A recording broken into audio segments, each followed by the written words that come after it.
Salam, bu dərsimizdə Fransadan danışacağıq. Fransa 17-ci əsrdən başlayırıq. Yəni 17-20-ci əsrin əvvəllərinə qədər izah edəcəyik. Deməli, 17-ci əsrdə Fransa mütləqiyyət ölkəsi idi. Daha dəqiq desək, mütləqiyyət ölkəsi olmaqda davam eləyirdi. Çünki hələ biz o birisi Fransa mövzusunda nə demişdik? 16-cı əsrdə Fransada mütləqiyyət formalaşmışdı. Və uzun müddət idi baş ştatlar çağırılmırdı. Baxın, burada heç qeyri-adi bir şey yoxdur. Əgər mütləqiyyət varsa, orada baş ştatlar ola bilməz. Çünki mütləqiyyət, kralın hakimiyyəti orada məhdudlaşmır. Tək başına qeyri-məhdud hakimiyyət olur. Bu olur mütləqiyyət. Yəni, orada baş ştatlar ola bilməz. Deməli, uzun müddət idi ki, baş ştatlar çağırılmırdı. Fransa bu dövrlərdə də Avropada ən güclü dövlətlərdən biri idi və olmaqda da davam edirdi, buna çalışırdı. Mütləqiyyət hökm sürürdü və bu güclü olmağında rol olanlardan biri də Kardinal Richelieu idi. Biz bu ad bizə yad deyil. 30 illik müharibədə nə dedik? Dedik ki, Kardinal Richelieu dövlət mənafeyi prinsipini tətbiq edirdi. Bu nə demək idi? Protestantları müdafiə edirdi, özü katolik olmasına baxmayaraq. Bunun izahını vermişik və həmin məsələ də onun ümumiyyətlə dövlətdə tutduğu xətt dövlətin də güclənməsinə səbəb olmuşdu. Bu 17-ci əsrdə baş verən proseslər davam edir. Gəlib 18-ci əsrə baxanda yenə də mütləqiyyət, feodal mütləqiyyət qaydaları davam edir və deyərdik ki, ən güclü formada davam edirdi. Çünki 14-cü Ludovikin hakimiyyət dövründə, 14-cü Ludovikin dövrü adam bir 72 ildə təxminən 1643-1715 hakimiyyətdə olur. Çox böyük hakimiyyət dövrü var. Nadir belə deyək ki, müddətinə görə hökmdarlardan, monarxlardandır və mütləqiyyət demək olar ki, bunun dövründə ən yüksək zirvədə olub. Və deməli 1643, yəni 17-ci əsr, 18-ci əsrin əvvəllərinə qədər hakimiyyət, 15-ci ilə qədər hakimiyyətdə olur. Bu dövrdə, deməli dövrlərdə daha dəqiq desək, Fransada vergilər, orta əsrlərdən qalan vergilər alınmaqda davam edirdi ki, bunlardan əsası da birini göstərsək, daxili gömrük haqqının olması idi. Daxili gömrük haqqı nədir? Təbii ki, bölgələr arasında hər hansı bir əlaqə, məhsul aparıb satarkən belə loru dildə desək, artıq gömrük haqqı ödəməli idin. Yəni, daxili gömrük haqqı. Yəni, misal üçün, belə deyək ki, Parisdən sən çıxırsan, gəlirsən Orlean vasitəsilə bu ərazilərdən bu məhsul aparırsan. Düzdürmü? Bu zaman sən bu daxildən keçərkən gömrük haqqı ödəyirdin. Bu da əlavə xərc idi və bu iqtisadi əlaqələrin də pozulmasına şərait yaradırdı. Yəni, sən artıq maraqlı deyildin məhsulu aparıb, misal üçün, digər bölgədə satasan. Bu zaman nə baş verirdi? Bölgələr arasında iqtisadi əlaqələr zəifləyirdi. Bu, xalqın və millətin də formalaşma prosesi əgər bu olmasa alınmır. Yəni, iqtisadi əlaqələr mütləqdir. Sonra burada yazmışıq, vergi də iltizam formasında toplanırdı. İltizam nədir? Təbii ki, hər hansı bir ödənc müqabilində vergi toplanmasının əldə edilməsi. Yəni, sən pul ödəyirsən, sonra müəyyən bölgənin vergi ödənilməsini də özün götürüb, elə bil özün toplayırsan. İrsi məhkəmələr, bəli, məhkəmələr ölkənin müxtəlif bölgələrində fəaliyyət göstərsə də, bunlar niyə görə irsi məhkəmə yazmışam burada? Yəni, hakimlik atadan oğula keçirdi, irsi idi, yəni və rüşvət də baş alıb gedirdi. Burada hər hansı bir ədalətli məhkəmə sistemindən söhbət gedə bilərdimi? Xeyr, getməzdi. Məhz bunun nəticəsi. Bunlar niyə danışırıq biz? İndi deyəcəksiniz ki, çünki qarşıda biz Fransa inqilabından danışacağıq. Hansı proseslər səbəb oldu biz gəldik o inqilaba? Yəni, fransızlar gəldi, həmin inqilaba çıxdı. Baxın, bunlar. Yəni, çox acınacaqlı vəziyyət idi. Bütün bunların fonunda Fransa həm də güclü dövlət olmaq istəyirdi. Dedik, Avropanın güclü dövlətlərindən biri idi və bu yolda da davam edirdi. Misal üçün, bunun əsas rəqiblərindən biri olacaq İngiltərə. Düzdür, müəyyən uğurlar qazanmışdı, amma İngiltərə ilə 7 illik müharibədə uduzdu. 7 illik müharibədə hansı dövrlər əhatə edir? 1700, burada yadımdan çıxıb yazmaq, 1756-63-cü illəri əhatə edir.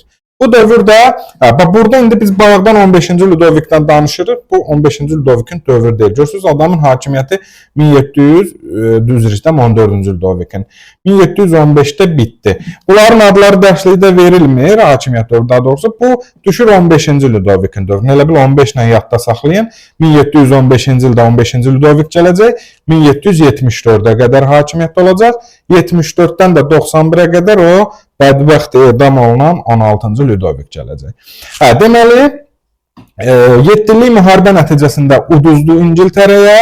Hansı əraziləri itirdi? Şimali Amerikada və Hindistanda ərazilər itirdi. Bunlar da qeyri-adi deyil. İngiltərə mövzusunda bunlardan danışmışdıq ki, Kanada və Benqaliyanı 18-ci əsrdə Fransadan almışdı İngiltərə. Şimali Amerikada Kanadanı deyəcək, Hindistanda da Benqaliyanı. Avropada, yəni burada ərazilər itirsə də Avropada bu mübarizə zamanı sərhədlərini qoruya bilir. Amma İngiltərənin okeanlarda üstünlüyü ilə məhz bu müharibə nəticəsində artıq razılaşmalı olur Fransa. Bu nə deməkdir? Bu da əslində Fransanın müstəmləkə siyasətinə də bir zərbə vurmuş olur. Və Fransa oturub qara-qara düşünür. Mən uğur qazanmaq istəyirdim, qüdrətimi daha da artırmaq istəyirdim. Bu İngilislərə uduzdum, müstəmləkə siyasətimə zərbə vurdu. Adamların okeanda da ağalığını tanıdım mən. Üstəlik Kanada və Benqaliyanı da itirmişəm. Mən neyiniyim? Elə bu da eşitdi ki, Amerikada qitəsindən, Şimali Amerikada koloniyalar İngiltərə hökumətinə qarşı başlayıblar çıxışlara. Fürsət idi ki, 7 illik müharibənin qisasını alsın. Adam neynədi? Başladı ilk vaxtlar koloniyalara gizli yardım etməyə, yəni Şimali Amerikada olan, hansı ki sonradan Amerika Birləşmiş Ştatlarını təşkil edəcək həmin ərazilərə yardımlar etməyə gizli formada. ABŞ elan olunandan sonra isə onunla müttəfiqlik müqaviləsi imzaladı. Niyə? ABŞ-ın qara qaşına gözünə aşıq olmuşdu? Xeyr. Onun məqsədi İngiltərəyə qarşı mübarizə aparan bir ərazini dəstəkləmək idi ki, İngiltərəni zəif salsın. Bu zaman İngiltərədən zəhləsi gedən İspaniya və Hollandiyada dedi ki, bizim nəyimiz əksi idi. Onlar da Fransa ilə müqavilə imzaladılar, yəni müttəfiqlik müqaviləsi. Onlar da, yəni Fransa ilə birlikdə ABŞ-yə yardım etdilər. İndi burada sual yaranar ki, kimlə, ABŞ-la imzaladılar müqaviləni, yoxsa Fransa ilə? Dərslikdə Fransa qeyd olunub. Yəni mahiyyəti də bundan ibarətdir ki, bunlar Fransa ilə müqavilə imzalayırlar və birlikdə dəstək verirlər ABŞ-yə. İspaniya və Hollandiyanın da niyə düz gəlmirlər? Bunların həmsinin iqtisadi bəhanələr idi da. Məsəl üçün, İngiltərə mövzusunda biz nə dedik? Dedik, Hollandiyanın əleyhinə qanun qəbul edirdi ki, Holland gəmilərində gətirilməsin. İspaniyada katolik idi, elə Fransanın özü də katolik olduğuna görə qatı düşmən idi. Hətta görürsünüz, James əlaqə yaradanda parlament ona etiraz da eləyirdi. Və nəticə itibarilə bunlarda dəstək verdilər və müttəfiqlərin elə dəstəyi ilə də ABŞ-da koloniyalar qalib gəldilər və qalib gəldikdən sonra onlar deməli istiqlaliyyət bəyannaməsini qəbul etdilər. Ümumiyyətlə fransızlar Amerika koloniyalarla apardığı bu mübarizəni hüquq və azadlıqların müdafiəsi uğrunda mübarizə adlandırırdılar. Və qalib gəldi 1776-cı ildə istiqlaliyyət bəyannaməsi qəbul olundu. 1783-cü ildə də artıq ABŞ-nin müstəqilliyi İngiltərə tərəfindən tanındı. İndi ABŞ mövzusunda daha ətraflı danışacağıq bundan. Bu zaman Fransızlar alqışladılar bu məsələni, möhtəşəm İngiltərədən ərazi ayrıldı, özünü müstəqil elan etdi, hüquq və azadlıqlarını müdafiə etdilər. Həmin orada dəstəyə gedən İngilis əskərlər var idi, üzr istəyirəm, fransız əskərlər. Onlar istiqlaliyyət bəyannaməsinin maddələrini götürdülər, gəldilər Fransaya ki, görək biz nə qayırırıq burada. Həqiqətən də eləyəcəklər insan və vətəndaş hüquqları haqqında bəyannaməni 89-da qəbul eləyəcəklər. Təbii ki, yaxın şərqdə Fransanın əməkdaşlıq etdiyi dövlətlərdən biri də birincisi Osmanlı idi. Osmanlı ilə bunların əlaqəsi hələ Süleymanın dövründən başlamışdı. Nə deyirdik? Onlar Habsburglara qarşı müqavilə imzalamışdılar. Yəni uzun sözün qısası 16-cı əsrin əvvəllərindən başlamışdı bu proses. Və yenə qaydırıq, deməli bu artıq inqilab ərəfəsindəyik biz. Burada dövlət mənəm qeyd etmişik. Dövlət mənəm elə bu 14-cü Ludovikin dövründə biz nə dedik? Mütləqətən pik həddə çatmış deyə. Bax o deyirdi ki, o həddə çatmış dövlət mənəm deyirdi. Yəni hər şey mənimdir da, mütləq hakim mənəm. Və buna qarşı təbii ki, zadəganların etirazı da ola bilərdi və yaxud etiraz edənlərdən müxtəlif yollarla sıradan çıxardırdı. Bu hansı yollar? Ya güc tətbiq eləyəcəkdi, yəni başını bədəndən ayıracaqdı, həbs eləyəcəkdi və s. Və yaxud da ki, sarayda ona vəzifə verərək özünə qarşı yaxınlaşdıracaqdı. Özünə daha doğrusu yaxınlaşdıracaqdı.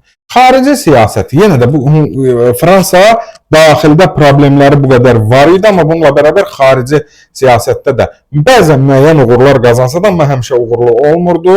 Xüsusilə elə məhz bu 14-cü Ludovikin dövründə xarici siyasətdə baş verən elə uğursuzluqlarmı deyək ki, daxili çöküşün başlanğıcı oldu. Yəni elə 14-cü Ludovikin dövründə daxili çöküş başlanmışdı, amma bu özünü çox göstərə bilmirdi. Mütləqiyyət hesabına, kralın şəxsi nüfuzu hesabına bu qorunub saxlanırdı müəyyən müddət. Amma sonrakı dövrlərdə onun varislərinin dövründə isə artıq bu açıq-aşkar bilinəcək və artıq 18-ci əsrin sonlarında inqilab baş verəcək. İndi görək qarşıda nələr çıxacaq qabağımıza. Fransada maarifçilikdən danışacağıq.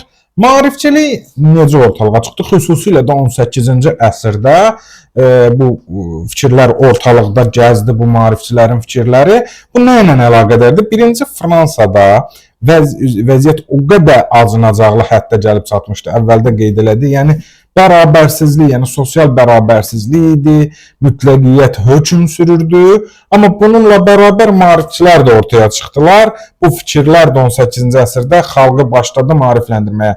Məhz niyə Fransada çıxdı bu fikirlər bu dövrdə? Təbii ki, o mütəfəkkirlərlə bağlı idi da. Deməli, 18-ci əsrdə fransız mütəfəkkirləri, bax gördüyünüz Montesquieu'dur, sonra Voltaire'dir, Rousseau'dur ki, bunlar deməli öz ideyalarını artıq və digərləri də var. İndi mən adları qeyd olunanları haqqında danışacağım. Bunlar artıq xalqı maarifləndirməyə çalışırdılar. Bəs bu fikirlər hardan ortaya çıxırdı? Ümumiyyətlə bu maarifçiliyin, çünki İngiltərədə də maarifçilik meydana gəlir. Yəni bunun maarifçiliyin ortaya çıxmasına səbəb əsas hadisələr hansılar oldu? Baxın, intibahla reformasiya oldu. İndi mən dedim elə intibah və reformasiya, bəs bu nə deməkdir? Necə oldu ki, intibahla reformasiya səbəb oldu? Elə bunu əzbərləyib keçməklə deyil də. İntibahın nə dəxli var idi məsələyə, misal üçün? Çox gözəl dəxli var idi. İntibah nədir? İntibah nəticəsində insan düşüncəsi artıq nədir? Formal bir çərçivədən çıxdı, daha azad düşünməyə başladı insanlar. Daha sərbəst qərar verməyə başladılar. Artıq kralın yaxşı və yaxud pis olmağını, orada dildə deyim, müzakirə etdilər, bunu anladılar. Deməli, bu intibah nəticəsindədir. Bəs reformasiya onu hansı çərçivədən çıxartdı? Dini çərçivədən çıxartdı. Artıq kilsə bir ilahi bir yer olmaya da bilərdi insanların düşüncəsində. Yəni, kilsənin hüquqlarını məhdudlaşdıra da bilərdilər, onun dediklərini sorğulaya da bilərdilər. Yəni, intibah onu formal çərçivədən çıxartdı, reformasiyada girmiş o dini çərçivədən çıxartdı. Ona görə də maarifçilər daha rahat yetişdilər. Və Fransada da bu daha çox yetişdiyinə görə məhz maarifçilik burada formalaşdı və İngiltərə maarifçiləri, fransız maarifçiləri İngiltərə maarifçilərindən də faydalanmışdılar təbii ki. Amma fərq nədən ibarət idi? İngiltərədə inqilabdan sonra ortaya çıxdı. Fransada inqilabdan əvvəl ortaya çıxdı. Və nəticə etibarilə fransız maarifçiləri daha sərt idilər mütləqiyyətə qarşı, daha çox tənqid edirdilər. Burada da qeyd etmişik, burjuaziyanın və xalqın etirazı, yəni burjuaziyanın və xalqın etiraz səsi idi bu maarifçilər. Bunu Lori dildə necə deyə bilərik? Məsəl üçün, o hərdən olur, hansısı indi biz bunu məişət formasında izah edeyim. Bir qohumumuzdan, məsəl üçün, nəsə incimişik, söz deyə bilmirik, götürürük, məsəl üçün, Mirzə Ələkbər Sabirin, hər hansı bir dahinin statusda sözünü paylaşırıq, ondan ona eşitdiririk. İndi borcu varsa, borcun qaytarmağını eşitdiririk və s.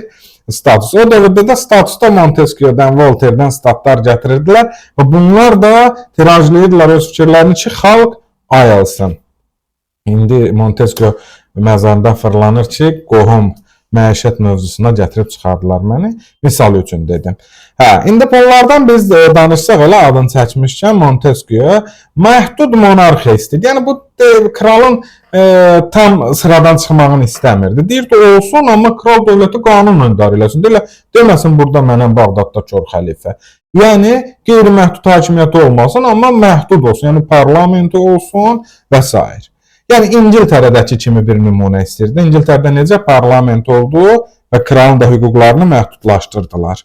Həmçinin də Montesquieu hakimiyyətin bölünməsi prinsipində istirdi. Hakimiyyətin bölünməsi nədir? Qanunverici, icra edici və məhkəmə hakimiyyətinə bölünməsini istirdi bu kişi. Sonra Voltaire nə deyirdi? Voltaire vicdan və fikir azadlığı istəyirdi, kilsəyə və mövcud quruluşa çıxırdı. Bu mövcud quruluşun üstə hamısı çıxırdı. Əgər etiraz eləyirlərsə hamısına aiddir bu mövcud quruluşa. Kilsəyə qarşı çıxma, yəni Voltaire gəlib deyirdi ki, ay cəmaət, kilsə kral bəyəm dəlidir. Məsələn, belə Lord dildə izah eləyim də sizə, yəni kilsə hansı manevrdən istifadə edə bilər? Kral dəlidir. Dedi, o kral niyə dəli olsun ki? Bəs onda niyə kilsəyə ehtiyacı var? Onun ağılsızdır, kilsədən az bilir, özü tək idarə eləyə bilmir. Belə bir misalda, yəni məntiqsiz görünürdü. Amma nə idi? Kral kilsənin vasitəsilə öz hakimiyyətini möhkəmləndirirdi. Və həmçinin Voltaire hakimiyyətin ilahi hüquqlara dayandığına da qarşı çıxırdı. Deyirdi, belə bir şey olmaz da, yəni filan kral məni Tanrı bura təyin edib ki, sizin milləti idarə edəcəm, belə bir şey yox idi. Russo'nun bunlardan biraz fərqi nə idi? Sosial həyatın yenidən təşkilini istəyirdi. Bu təbii ki, digərlərində də ola bilərdi, amma əsas fərq o respublika istəyirdi. O deyirdi, monarxiya zad lazım deyil, xalq özü seçməlidir və aşağı təbəqənin də hüquqlarını müdafiə eləyirdi. Yəni maarifçilər məhz onların ideyaları gətirib deməli Fransa inqilabına çıxarmış olacaq. Yəni elə bil ki, maarifçilər dedi ki, qardaşlar, gəlin ağıllanaq, kitab oxuyaq, maariflənək, hüquqlarımızı bilək. Fransız xalqı dedi ki, yox, biz baş kəsməsək bunu bilməyəcəyik. Ona görə də kralı edam elədilər, amma məhz nəticəsi də oldu ki, sonra artıq demokratikləşmə siyasəti aparıldı. Bu deməli maarifçilərlə bağlı. İndi görək qarşıda nə baş verir. Fransada sosial vəziyyət. Danışdıq inqilabdan, artıq inqilaba gəlib çatmışıq. Deməli, sosial bərabərsizlik. Baxın, maarifçilikdən danışdıq, sosial bərabərsizliyi də qeyd etdik. Sosial bərabərsizlik nə idi? Yəni, insanlar eyni hüquqlu deyildilər. Təbəqələr arası çox fərqlənirdi. İmtiyazlı təbəqələr var idi. İmtiyazsız təbəqələr var idi. İmtiyazlı təbəqələr kimlər idi? Ruhanilər və zadəcanlar. Baxın, burada da qeyd etmişik təsvirdə. Ruhanilər və zadəcanlar imtiyazlı təbəqə idilər. Çox az bir hissəni əhatə edir, görürsünüz. Deməli, ümumi əhalinin böyük hissəsi aşağı təbəqədir, vergini verəndə aşağı təbəqədir. Yəni, ruhanilər və zadəcanlar deməli, əsas imtiyazlı təbəqələr idi və onların vergi toxunulmazlığı hüququ var idi. Burjuaziya aşağı təbəqəyə daxil idi. Bu da yəni imtiyazsız təbəqəyə daxil idi, belə deyək ki, və hüquqsuz vergi ödəyicilər. Bu nə deməkdir? Bunlar vergi ödəyirdilər, amma buna baxmayaraq nə sosial, nə də siyasi bir hüquqları, vəzifələri yox idi. Vergi toxunulmazlığı dediyi kimlərə aid idi? Ruhanilərə və zadəcanlara, yəni bunlara aid idi. Burjuaziya deməli vergi ödəyən təbəqəyə daxil idi, amma yəni onun tərkibində olan xüsusilə ziyalılar da bu təbəqəyə daxil idi və onların da hüququ yox idi. Onlar deməli vəziyyəti belə deyim ki, siyasi cəhətdən hüquqları yox idi da, belə desək. Və bu zaman ziyalılar xüsusilə tələblə çıxış elədilər. Elə maarifçilikdən də gələn bir proses idi. Onlar da, o tələblər də burada yer alırdı. Bunlar dedilər ki, yəni biz də o zadəcanlar kimi vergi toxunulmazlığı istəyir və əsasən siyasi hüquq istəyirik biz. Yəni bu artıq sosial ziddiyyətlərin kəskinləşməsi də demək idi. Yəni artıq hüquqsuz olan, amma vergi ödəyən burjuaziya neynədir? Hüquq tələb etməyə başladı. İndi görək bu hüququ verəcəklərmi? Verməyəndə də nə baş verəcək? Zorla almağa başlayacaqlar. Bu da elə bildiyimiz inqilaba gətirib çıxaracaq. Bəs kəndlilər kimlər idi? Kəndlilər hüquqsuz idilər, azad idilər, amma hüquqları yox idi bunların. Ona görə də belə deyək ki, istismar olunurdular hətta və inqilabın əsas hərəkət verici qüvvəsi də məhz kəndlilər olacaq. İnqilab başlanması və inkişafı burada nələr baş verdi? Deməli, qiymət artımı, zəruri ərzaq məhsullarının, ümumiyyətlə istehlak məhsullarının qiyməti artırdı, bir qıtlıq yaranırdı. Bunun fonunda da müharibələr, xarici siyasətdə müharibələrin aparılması da, təbii ki, müharibə aparandan ölkədə qıtlıq, deməli, vəsaitin azalması baş verir, vergilər artır. Bütün bunlar hamısı da görürsünüz, gətirir bir-bir, çıxarır inqilaba. Baxın, bunların hamısı əslində inqilabın meydana gəlməsi üçün mühüm rol oynayan amillərdir. Səbəbləridir də, deyə bilərik. Bu dəmdə ABŞ-yə də kömək göndərilirdi. Biz bilirik ki, o koloniyalarla İngiltərəyə qarşı mübarizəsi zamanı nə dedi? Dəstək verilirdi. Bu dəstək də vəsait hesabına verilirdi. Canlı qüvvə hesabına verilirdi ki, bu zamanda arxada yenə ağırlıq düşürdü aşağı təbəqənin üzərinə. Cəmaət bezdi dedi. Yəni özümüzə bir gün ağlamırsan, burada ölürük, sən gedib elin abışına yardım eləyirsən. Cəmaətin nə bilim belə elə. Bu da təsəvvür elə ki, ABŞ-yə yardım eləyir Fransa. Fransa əhalisi oturub statusda görür ki, ABŞ əhalisi bütün günü gəzib tozurlar. Evdə gəlib günün qar eləyirdi ki, sən ged ona yardım elə, o da gəlsin, mən oturmuşam evdə. Belə bir məsələ yaranmışdı. Yəni vəziyyət kritikləşmişdi və 14-cü daha doğrusu bu 14 deyil. Bax bu səhv gedib. Bunu düzəldək. Bu 16-cı Ludovikdir. 16-cı Ludovikdə hakimiyyətə gəldi. Nə zaman gəldi hakimiyyətə? 16-cı daha doğrusu 18-ci əsrin ikinci yarısında 1774-də.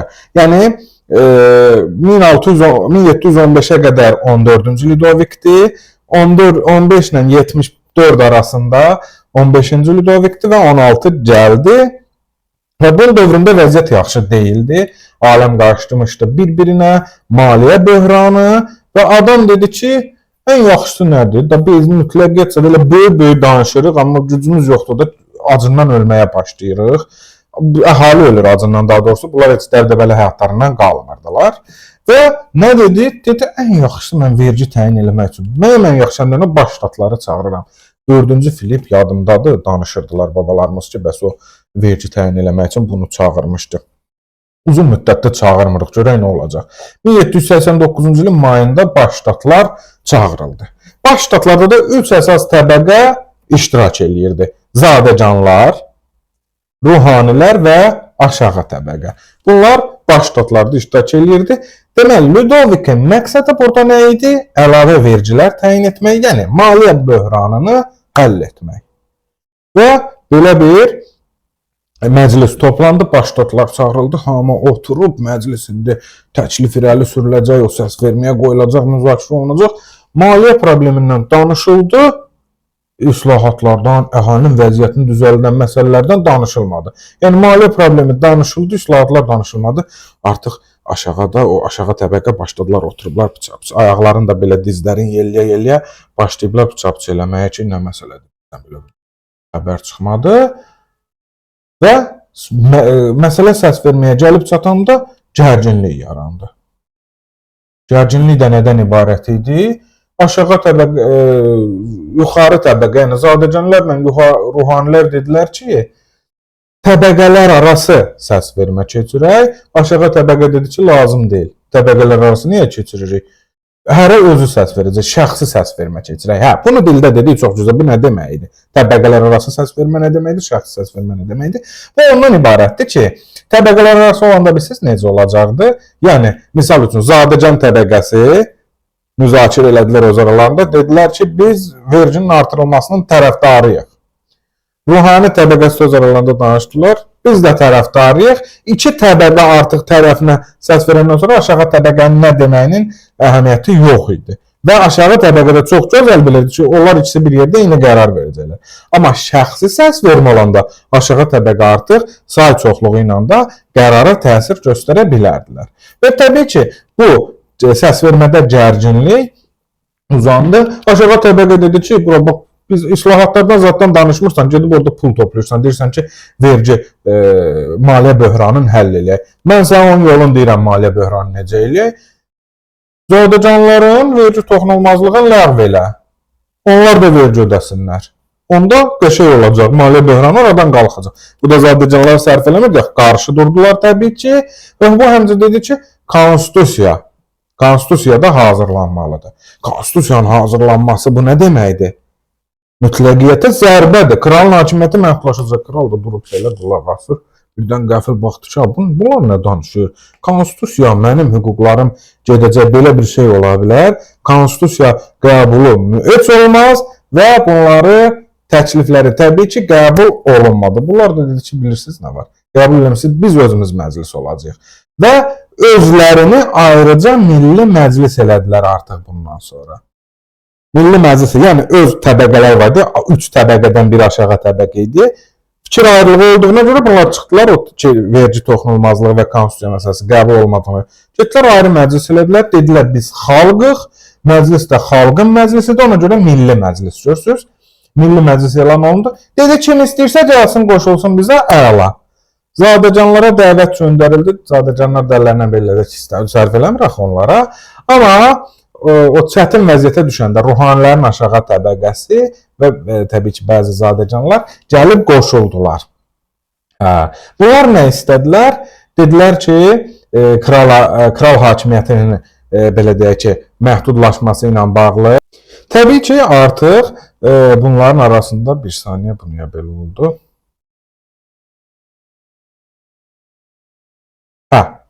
Təbii ki, bunların arasında müəyyən narazılıq oldu və belə deyək ki, artıq kral konstitusiya xüsusilə ki, bunlar ayrılıb məclis oldular və konstitusiya hazırlamağa başladılar.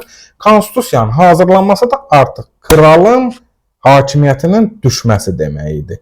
Bölünməsi, zəifləməsi demək idi. Ona görə kral bunlara qarşı deməli çıxışa başlayır. Və bunlar, deməli, kral da bunlara qarşı çıxanda nə baş verəcək? Bunlar daha sıx öz ətraflarında birləşəcəklər, daha mütəşəkkil olacaqlar, təhlükə var axı. Və iclaslarını keçirdilər və konstitusiyanın hazırlamağa başladılar. Bax, bu nə oldu? Bu artıq inqilabın başlanması demək idi. Hardan hara?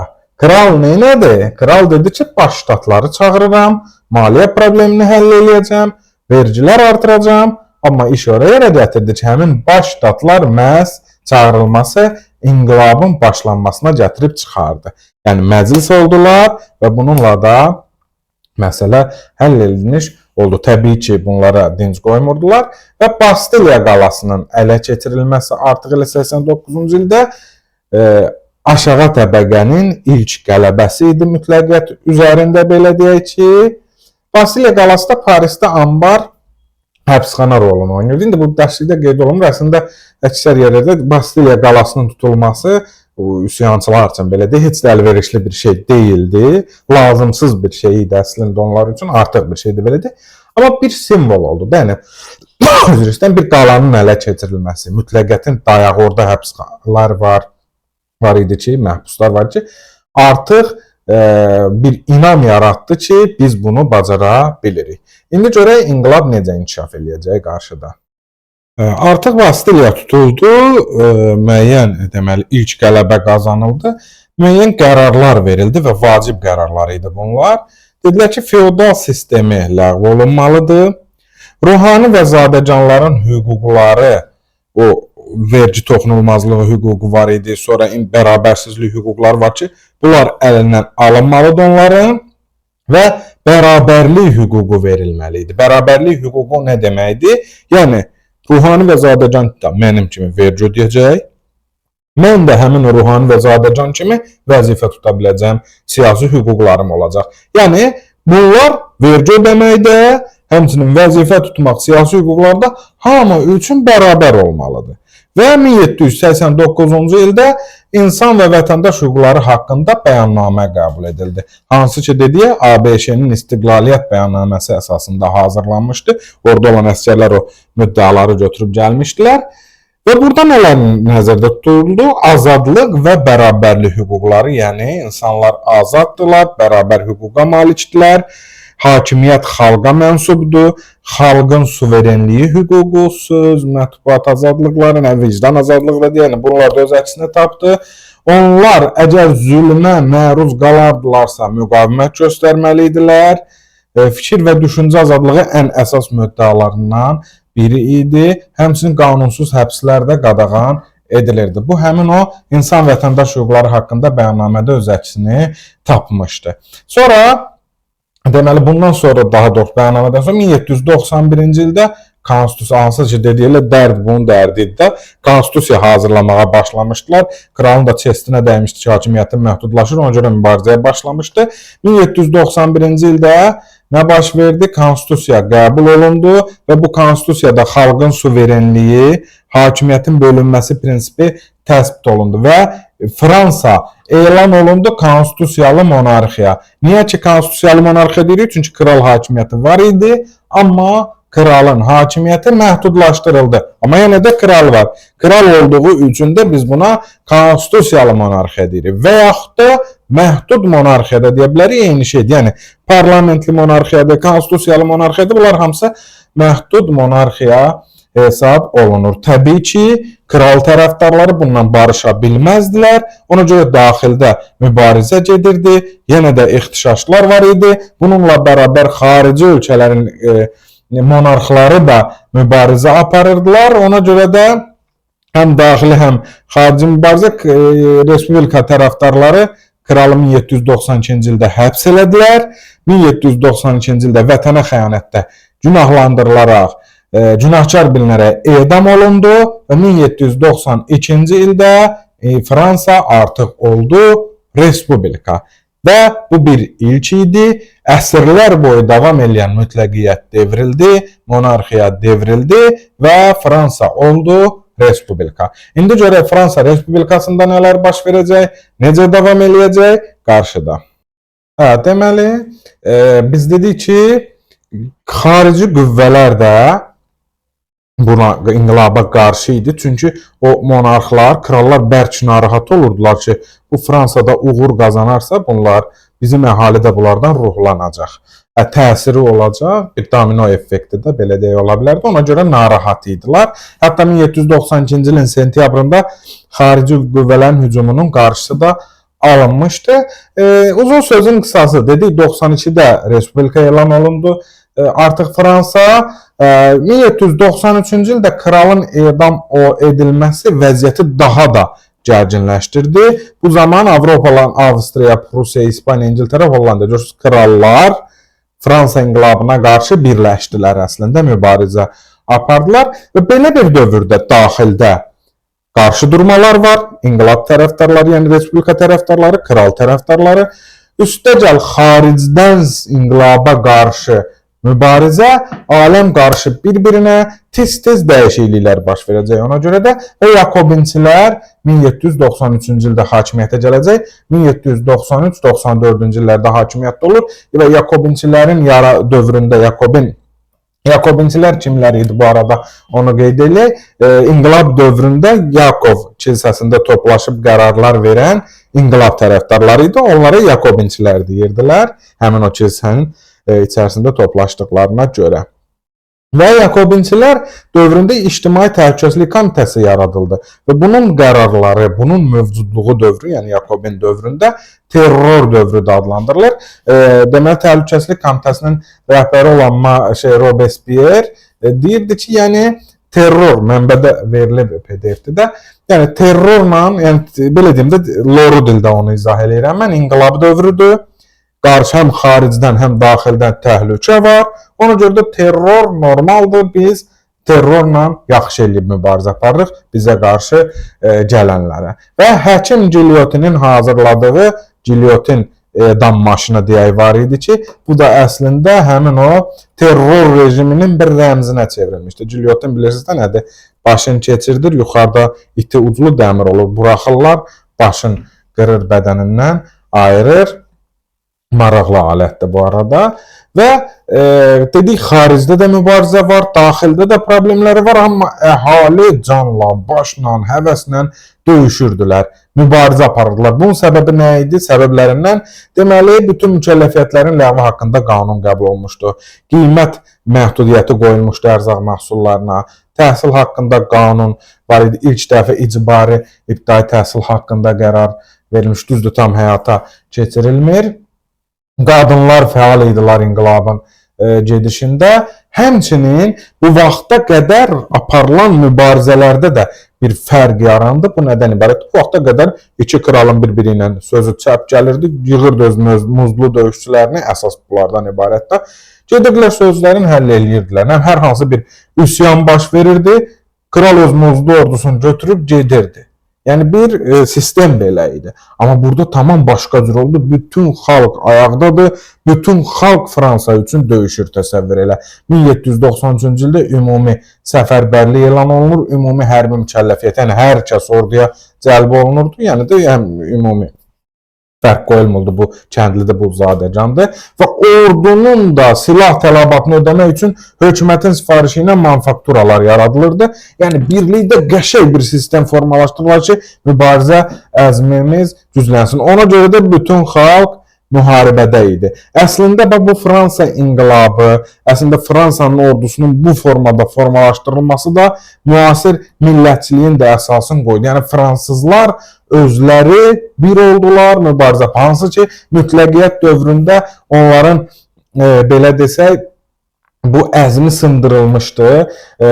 Yadınızdadır, 100 illik müharibədə də məhz bunun sayəsində, o millətçiliyin sayəsində onlar qələbə qazanmışdılar. Amma mütləqiyyət dövründə bu dil sındırılsa da, bu dövrdə özlərinə gələ bildilər. Və nəhayət 1794-cü ildə ərazini xarici qüvvələrdən təmizlədilər. Təmizləyəndən sonra Yakobinçilərin sonu gəldi. Sonu da necə gəldi? Cəmaatı necə ki gilyotinlə edam edirdilər, bunların özlərini də elə yola saldılar. Və nəhayət 1795-ci ildə Fransanın yeni konstitusiyası qəbul olundu və bu konstitusiya yeni tərkib müəyyənləşdirdi, direktoriya.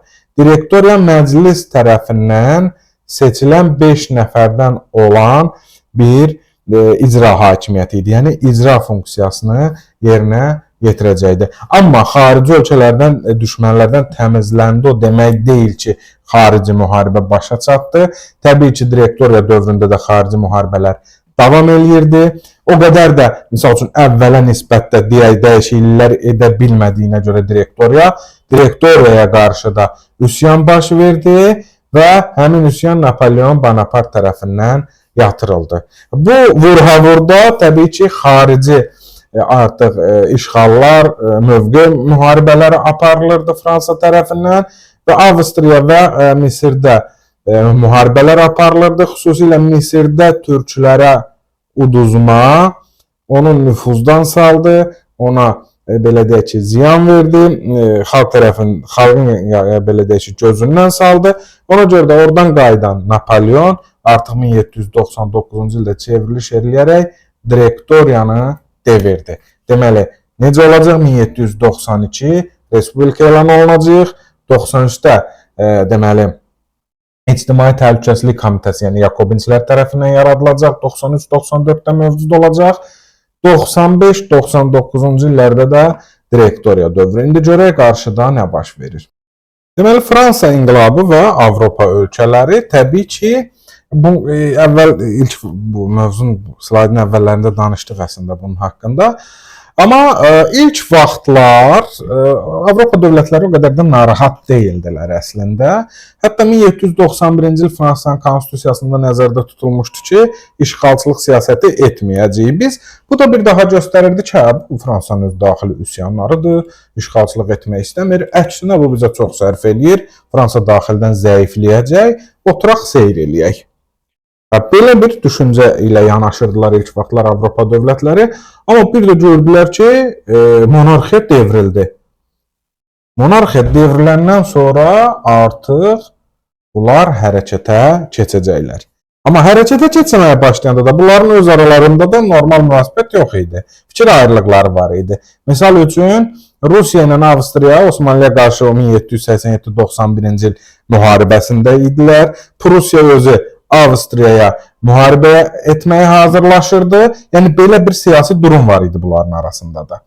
Amma monarxiyanın devrilməsi artıq bunları hərəkətə keçirəcək və Avstriya və Prusiya 1791-ci ildə artıq Fransaya qarşı müharibə etməyi qərara alacaqlar Avstriya və Prusiya. Və 1792-ci ildə bayaq yuxarıda da dedik, 92-ci ildə xarici qüvvələr zərərsizləşdirildi. Bax bu idi. Əslində əvvəllər Valmi döyüşü və s. danışırdıq. İndi özüm məlumat vermirəm olmadığına görə. Deməli 1792-ci ildə Fransa-Avstriya müharibəsi koalisiya müharibələrinin başlanğıcı oldu. Koalisiya nədir? İttifaq. Yəni Fransaya qarşı Avropanın digər dövlətləri, digər monarxları belə deyək ki, ittifaq qururlar. Və bu başladı. Artıq kralın edam olunması belə deyək ki, səbir kasasını daha da daşdırdı. Artıq İngiltərənin rəhbərliyi ilə İspaniya və Hollandiyada müharibə elan etdi. Bu inqilaba qarşı mübarizəyə başladılar. Fransanın daxilində də vəziyyət o qədər üzəyaçan deyil ilk vaxtlar. Pis silahlanma var. Hərbiçilərin bəziləri qaçıb gediblər, yəni mühacirətə gediblər. Amma 15 min könüllünün oraya cəlb olunması, bayaq da dedik, artıq vəziyyəti düzəltdi və tez bir zamanda Reyn çayının bir hissəsi Hollandiya işğal edildi. Baxın, Fransa bu hissədir, Hollandiyada burada, yəni bu ərazilər ələ keçirilmiş oldu. Və 1795-ci ildə Prusiya, Hollandiya və İspaniya artıq Fransa Respublikasını tanıdılar. Bu arada qeyd edeyim, 1792-ci ildə Respublika elan olundu. Yakobinlə direktoriya rejimi hər ikisi əslində Respublikaya aid rejimlərdir. Deməli, Prusiya, Hollandiya və İspaniya müqavilə imzalayıb tanıdılar Fransa Respublikasını. Avstriya ilə İngiltərə isə hələ də davam eləyir. İngiltərə deyirdi ki, nə aldım da, nə qopardım Fransadan. Əzəli rəqiblərdir bunlar. Avstriya çox dözə bilmədi, müqavimət göstərə bilmədi. Hətta Napolyon Şimali İtaliyada onu məğlub elədi.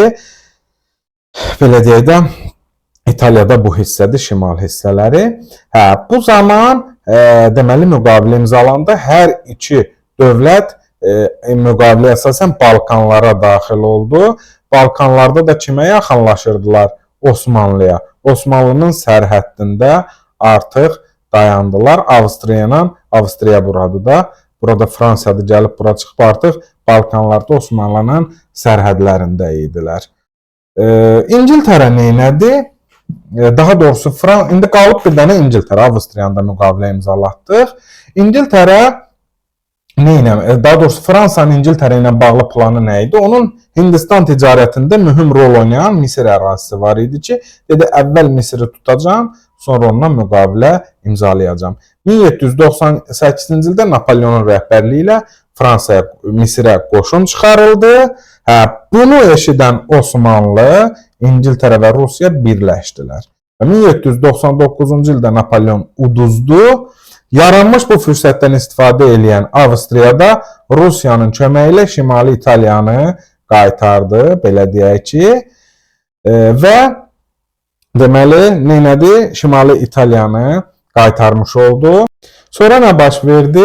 Deməli, Napolyon mübarizəyə başladı Misirdən qayıdıb gələndən sonra Avstriyanı yenə də sıradan çıxardı. Rusiyanın özünün isə artıq o digər dövlətlərlə də maraqları üst-üstə düşmədiyinə görə özü Fransa ilə yaxınlaşdı. Bunlar da belə zərərsizləşdirildi. Nəhayət 1802-ci ildə İngiltərə ilə müqavilə imzalandı. İngiltərə düzdür, nə qədər alıram desə də tam sona qədər apara bilmədi Fransa ilə mübarizəni və 1802-ci ildə müqavilə imzaladı və müqavilənin şərtinə əsasən İngiltərə Fransa Respublikasını tanıyırdı, onun tutduğu əraziləri tanıyırdı və Fransada Misirdən əl çəkirdi Misirlə bağlı məsələdən. Və bununla da artıq Fransa demək olar ki, uğurla ona qarşı olan mübarizələri, hücumları uğurla dəf edə bildi və öz respublikasını tanıtdıra bildi, qəbul elətdirə bildi. Ümumilikdə bu koalisiya müharibələri artıq Avropada yeni bir güc tarazlığının meydana gəlməsinə səbəb oldu. Artıq Fransa Respublikası ilə hesablaşırdılar və yeni dövlətlər arası münasibətlər formalaşdı. Bu nə deməkdir? Yeni dövlətlərarası münasibətlərin formalaşması nə deməkdir? Yəni artıq bunlar Fransa monarxiyası ilə yox, Fransa Respublikası ilə münasibətlər quracaqlar. Düzdür, indi imperiya qurulacaq. Napolyon uzun davam etdirməyəcək bunu. İndi ona da qarşıda baxacağıq. Fransa inqilabının nəticələri təbii ki, inqilab millətlərin suverenliyi idi, yəni millətçilik idi, milli suverenlik idi, demokratiyadır, dünyəvilikdir, ədalət anlayışları, prinsipləri, sistemləri idi ki, bunlar Avropaya yayıldı. Avropada dəyişikliklər təbii ki oldu bu insan hüquqlarında, həmçinin münasibətdə, bütün bu proses fonunda Avropada sosial və iqtisadi sahədə mühüm dəyişikliklər baş verdi. Həmçinin qüvvələr nisbəti Napolyon müharibələri nəticəsində yenə də Avropada dəyişmiş oldu. Belə deyək ki, Fransa inqilabı millətlərin hüquqlarıdır, suverenlikdir, bərabərlikdir. Bunlardan danışdıqda təbii sərhəd anlayışlarıdır ki, bunlar inkişaf etmiş oldu. Nəticələr deyəndə baxın, indi tək burada olanlar deyil. Bunlar gedişatda dedikdə, misal üçün, respublika elan olunmasıdır, monarxiyanın devrilməsidir. Misal üçün, özündən əvvəlki inqilablardan fərqli olaraq burjuaziya tam hakimiyyəti ələ keçirdi Fransada və mütləqiyyət qaydalarını, feodal qaydalarını tamamilə ləğv edən ilk inqilab oldu Fransa inqilabı. Həmçinin inqilab dövründə Fransada konstitusiyalar qəbul olundu. 1791-ci il konstitusiyası var ki, burada nələr nəzərdə tutulub, 95-ci il konstitusiyasında nələr nəzərdə tutulub. Deməli, suverenlik hüququnun xalqda olduğu və hakimiyyətin bölünməsi prinsipi tətbiq qəbul olundu 91-ci il konstitusiyasında. 91-ci il konstitusiyasında kral var idi, hələ edam olunmamışdı. Ona görə də bu konstitusiya monarxiya hesab olunur bu dövr. İcra hakimiyyətinin başçısı kral olsa da, onun səlahiyyətləri konstitusiya ilə məhdudlaşdırıldı. Yəni nə oldu? Məhdud monarxiya oldu. Və Fransa yuxarıda da qeyd etmişdik bunu, işğalçılıq məqsədi ilə müharibədən imtina etdi. Və nəticə nə oldu? Konstitusiyalı monarxiya dövrü başlamış oldu. 95-ci il konstitusiyasında icra hakimiyyəti 5 nəfərdən ibarət olan və məclis tərəfindən seçilən direktoriyaya verilirdi və nəticədə də Fransada direktoriya dövrü olacaq. 1799-a qədər də davam edəcək, Napolyon son qoyacaq ona. Hər ikisi də Respublika dövrünə aiddir. Və bu da Fransanın 18-ci əsr daxil olmaqla Fransa inqilabı dövrünə aid dərsimiz.